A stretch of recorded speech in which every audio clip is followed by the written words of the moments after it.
Šis vaizdo įrašas yra skirtas pademonstruoti, kaip į sistemą suvesti nuomos sutartis. Prieš pradedant vesti pačias sutartis, turime suimportuoti skaitliukus. Tad pradėkim. Navigacijos juostoje pasirinkim nekilnojamas turtas, skaitikliai. Šiame lange turime suimportuoti turimus skaitiklius ir jų pradinius rodmenis.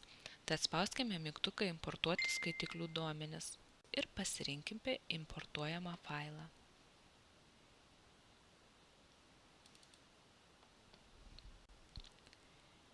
Importo failas privalo atitikti tam tikrą formatą. Importo failą, kurį reikia prieš importuojant užpildyti, galite rasti sistemoje dokumentų skiltyje. Kaip rasti, parodysiu šiek tiek vėliau.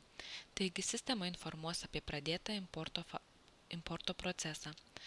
Kol importas pasibaigs, gali tekti palaukti keletą sekundžių. Importui pasibaigus atnaujinkite paieškos langą ir jame rasite suimportuotus skaitiklius. Taigi, norėdami rasti importo failą, kurį privalote užpildyti pradiniais duomenim, navigacijos juostoje pasirinkime Dokumentai ir kataloge nekilnojamo turto ataskaitos skaitliuko rodmenys rasite importo pavyzdžius bei patį importo failą, kurį turėtumėte atsidaryti ir užpildyti. Suimportavus skaitliukus bei jų pradinius rodmenis, antrasis jūsų žingsnis būtų patalpų suvedimas. Patalpą suvedinėsime navigacijos juostoje pasirinkdami nekilnojamas turtas resursai.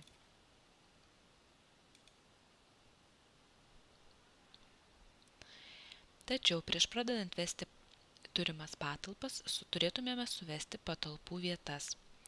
Vieta nurodo, kur ta patalpa yra. Tai gali būti pastatas arba pastato aukštas, priklausomai nuo to, kaip detaliai norite sekti suvestą informaciją. Taigi, tam, kad suvesti patalpų vietas, navigacijos juostoje pasirinkime ilgalaikis turtas, vietos. Šiame lange spauskime mygtuką Pridėti vietovę ir suveskime pagrindinę informaciją apie vietą.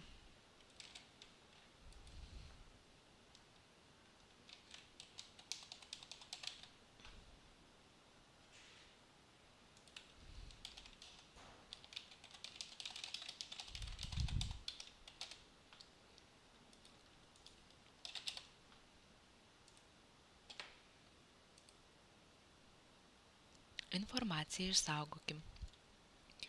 Jeigu norime suvesti detalesnę informaciją, spauskime dar kartą mygtuką Pridėti ir suveskime smulkesnę vietą.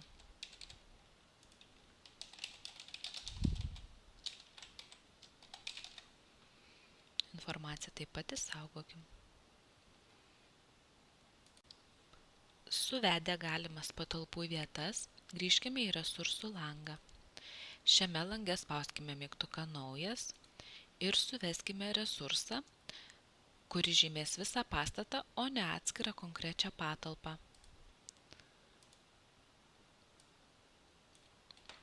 Nurodykime patalpos kodą, jeigu patalpas prieš tai kažkaip žymėjote.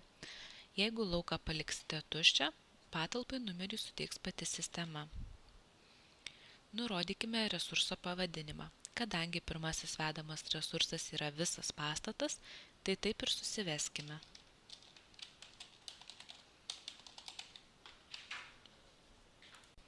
Nurodykime savininką.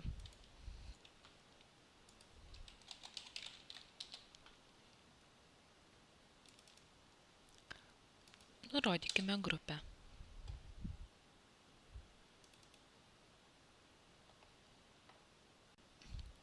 Atidarykime skiltį Resursas, nurodykime prieš tai vestą vietą bei bendrą plotą. Informaciją išsaugokim. Kai suvedėme informaciją apie visą turimą pastatą, pradėkime vesti atskirų patalpų informaciją, kurios yra šiam pastate. Resursų paieškos lange vėl spauskime mygtuką Naujas ir suveskime patalpos kodą, pavadinimą, savininką bei grupę, taip kaip darėme prieš tai.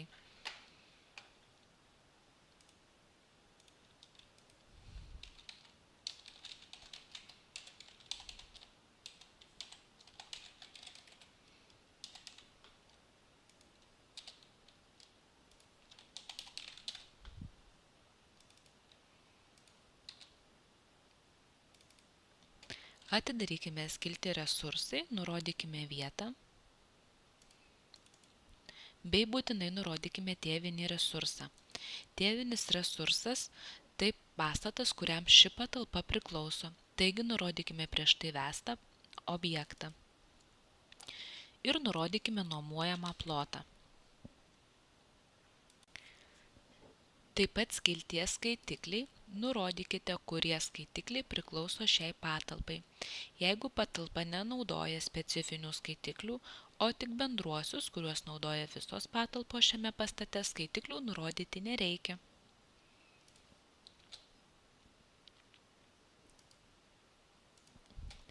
Suvestą informaciją išsaugokite. Kai suvedėme pirmąją patalpą, visas kitas patalpas vesime mygtuku išsaugoti kaip pagalba. Paspaudus šį mygtuką, ekrane beliks pakeisti patalpos pavadinimą.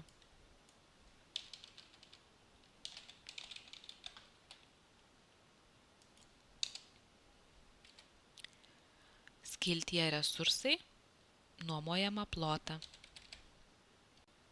Bei nepamirškite pakeisti skaitiklių informacijos. Jeigu patalpa naudoja specifinius skaitiklius, pridėkite juos, jeigu nenaudoja, pašalinkite. Informaciją išsaugokite. Tokiu pat būdu suveskite visas turimas patalpas. Reikia suvesti net tas patalpas, kurios šiuo metu nėra nuomojamos ir yra laisvos. Susivedus visas patalpas, pradėkime nuomos sutartis. Navigacijos juostoje pasirinkime sutartys ir dar kartą sutartys.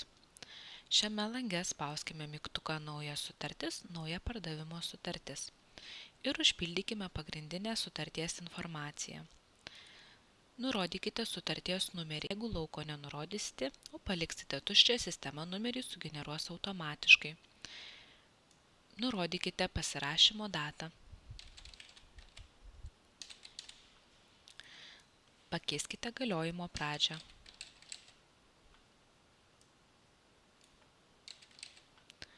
Nurodykite kitą šalies pusę, tai yra pirkėją.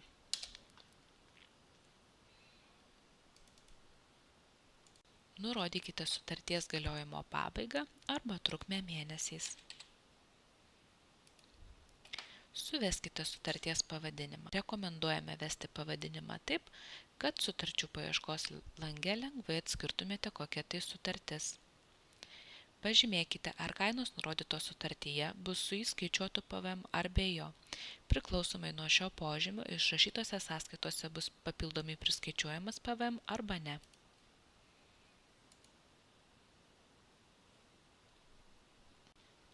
Parinkite priskaitymo sąlygas. Priskaitymo sąlygos tai tam tikros taisyklės, nusakančios, kokiu periodiškumu šitai sutarčiai generuoti priskaitymus. Jeigu priskaitymų sąlygų paieškos lange nerandate arba jums nėra tinkamų, susiveskite jas naujai. Spauskite mygtuką Naujas, suveskite pavadinimą ir sąskaitos išrašymo periodą.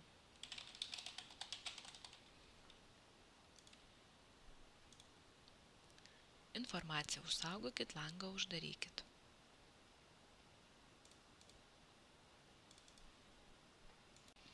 Taip pat sutartyje būtina nurodyti ir mokėjimo planą. Mokėjimo planas tai tam tikros taisyklės, nusakančios kokiomis dalimis ir su kokiu atidėjimu išrašyta sąskaita privalo būti apmokėta. Jeigu mokėjimo planas į sistemą nebuvo suvestas, suveskite jį.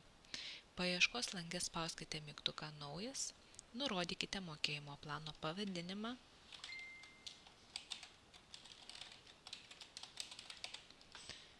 nurodykite atidėjimo taisyklės,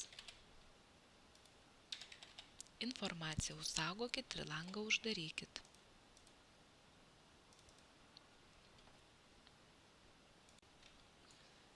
Suvedus sutarties pagrindinę informaciją, duomenis išsaugokim ir atidarykime skiltį Sutarties objektai.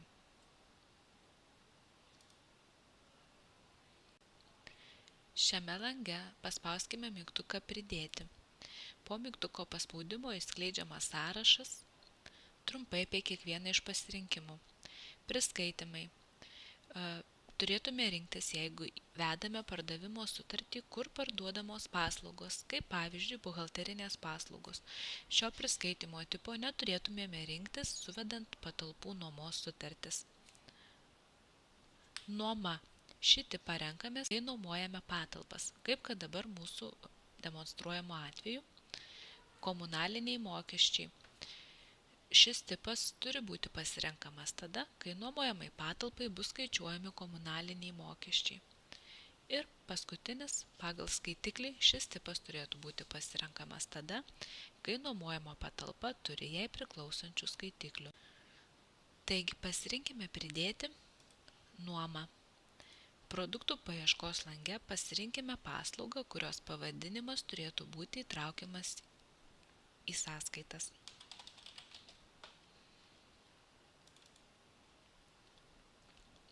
Informaciją išsaugokim ir atidarykim sutarties eilučių detalių langą. Spauskime mygtuką atidaryti. Šiame lange nurodykime nuomojamo resursą bei kainą už kvadratą.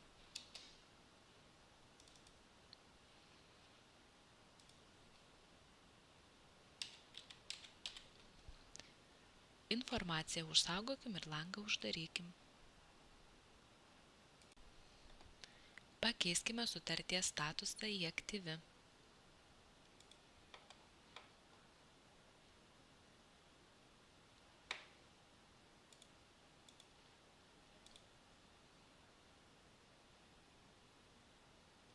Ir sugeneruokime priskaitimus.